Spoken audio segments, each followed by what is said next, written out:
శ్రీ వేదాంత నరసింహమూర్తి ప్రధాన అర్చకులు, శ్రీ మహాంకాళితో పాటు శ్రీ మహాకాళేశ్వర స్వామి దేవస్థానం, ఎండోమెంట్స్ శాఖ, నాచారం, తెలంగాణ ప్రభుత్వం, శ్రీ వెంకటేశ్వర స్వామి 0001 యూట్యూబ్ ఛానల్. వీడియో కవరేజ్ కోసం హృదయపూర్వకంగా అభినందిస్తున్నాము మరియు ధన్యవాదాలు తెలియజేస్తున్నాము.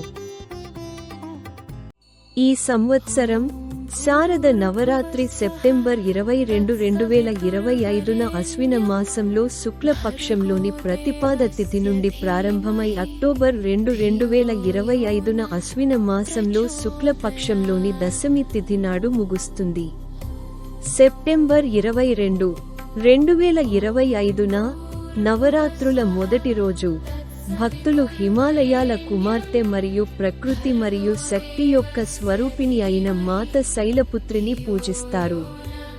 ఈ రోజు దుర్గాదేవి మరియు ఆమె 9 రూపాలకు అంకితం చేయబడిన 9 రోజుల పండుగను ప్రారంభించే ఘటస్థాపన లేదా కలశ స్థాపన అనే పవిత్ర ఆచారం ద్వారా గుర్తించబడింది. భక్తులు తెల్లని దుస్తులు ధరిస్తారు. ఇది స్వచ్ఛత మరియు శాంతిని సూచిస్తుంది మరియు బలం, శ్రేయస్సు మరియు మంచి ఆరోగ్యం కోసం ఆశీర్వాదాలను కోరుతూ ప్రార్థనలు మరియు స్వచ్ఛమైన నెయ్యిని అందిస్తారు. సెప్టెంబర్ 22, 2025న నవరాత్రిలో మొదటి రోజు మాత శైలపుత్రిని పూజించడానికి అంకితం చేయబడింది. ఈ రోజు పవిత్ర కలశాన్ని ఆచారబద్ధంగా ఏర్పాటు చేసే ఘటస్థాపనతో ఉత్సవాల ప్రారంభాన్ని కూడా సూచిస్తుంది. ముఖ్య వివరాలు: తేదీ సెప్టెంబర్ 22, 2025 సోమవారం, పండుగ, ఘటస్థాపన మరియు మాత శైలపుత్రి పూజ. దేవత హిమాలయాల కుమార్తె అని కూడా పిలువబడే మాత శైలపుత్రి బలం మరియు భక్తిని సూచిస్తుంది. ప్రాముఖ్యత: ఈ రోజు నవరాత్రి ప్రారంభాన్ని సూచిస్తుంది. భక్తులు పవిత్ర కలశాన్ని స్థాపించి స్వచ్ఛత మరియు అంతర్గత ప్రశాంతతను కోరుతూ మాత శైలపుత్రిని పూజిస్తారు. ఈ సంవత్సరం శారద నవరాత్రి సెప్టెంబర్ 22, 2025న అశ్విన మాసంలో శుక్లపక్షంలోని ప్రతిపాద తిథి నుండి ప్రారంభమై అక్టోబర్ 2, 2025న అశ్విన మాసంలో శుక్లపక్షంలోని దశమి తిథి నాడు ముగుస్తుంది. సెప్టెంబర్ 22, 2025న నవరాత్రుల మొదటి రోజు భక్తులు హిమాలయాల కుమార్తె మరియు ప్రకృతి మరియు శక్తి యొక్క స్వరూపిణి అయిన మాత శైలపుత్రిని పూజిస్తారు. శ్రీ మహాంకాళి సంహిత మహాకాళేశ్వర స్వామి దేవస్థానం, నాచారం, హైదరాబాద్, తెలంగాణ రాష్ట్రం మీ అందరి భక్తులను హృదయపూర్వకంగా స్వాగతిస్తోంది. ఇప్పుడు మీరందరూ భక్తులారా, ప్రధాన అర్చకులు అయిన శ్రీ వేదాంత నరసింహమూర్తి గారి ప్రత్యేక ఉపన్యాసం వినండి.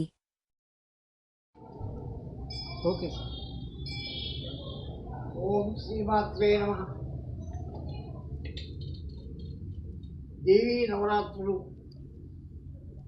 విశేషమైనటువంటి యొక్క ఫలితాన్ని ఇవ్వగలిగే శరద్ నవరాత్రులు.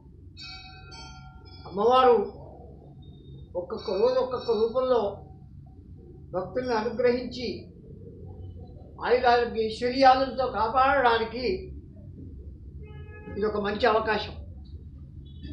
అయితే దేవి నవరాత్రులు, అమ్మవారు ఈ దేవి నవరాత్రుల్లో రాక్షస సంహారం చేసి ప్రజలకి అనుకూలమైనటువంటి యొక్క జీవనాన్ని కల్పించడానికి ఆవిడ అవతారాలను ధరించి మనకి మంచిని ప్రసాదిస్తుంది. ఈ దేవీ నవరాత్రుల్లో పాడ్యమి నుంచి నవమి వరకు 9 రోజులు. నవరాత్ర శబ్దానికి అర్థం ఏమిటంటే నవరాత్రులు 9 రోజులు. అష్టాదశ 18 పూజలు, 9 రోజుల 18.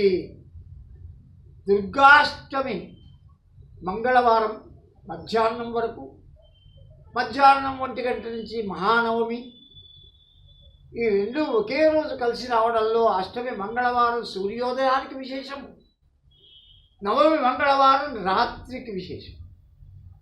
ఈ రెండు అవుటం చేసి నవరాత్రి దీక్ష మంగళవారం నాడు రాత్రితోనే సంపూర్తి చేసి మానవుడు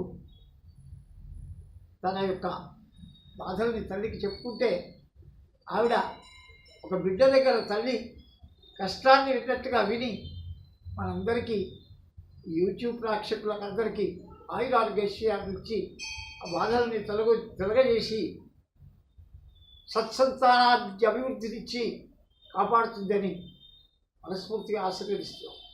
శుభం, మంచి జరగక. जय जय श्री राम, जय माता दी।